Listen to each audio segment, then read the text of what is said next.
Армысыздар ағайын. Мінекей, Африканың қара ағашынан арнаулы заказбен жасатқан таза күмістен жасалған керемет домбырам қолыма тиді. Мінекей, атымыз жаздырып отыр. Көріңіздер, бұны жасаған Қуаныш деген ардақты азаматымыз. Керемет, міне. Өте таза, жеп-жеңіл, өз шешен. Мін жоқ.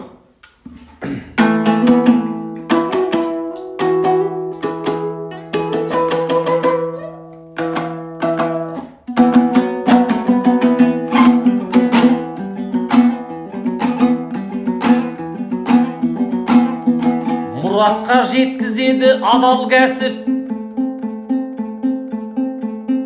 жігітсің өнеріңмен табар кәсіп. Осындай жақсы домбыр іздесеңдер, Қуанышқа келіңдер хабарласып.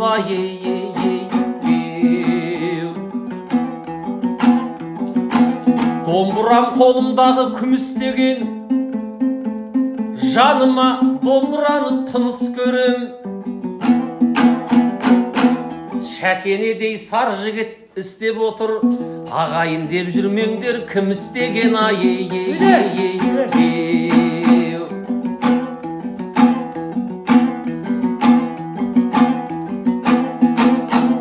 Тамаша оюлармен өрнектеген, қос ішек түрсең дейді селдеп берем.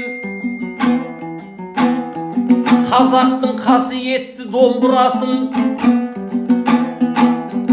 сыйлайды қарт балада еңбектеген.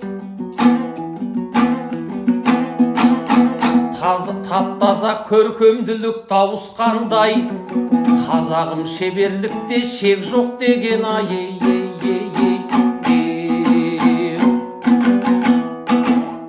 Мінекей, қымбатты ағайын, бұл домбырамен ертең үлкен республика айтысқа түскелі жатырмын. Алғаш сапарында бүгін Қуаныш бауырымның шеберханасына келіп мінекей домбырамды алдым.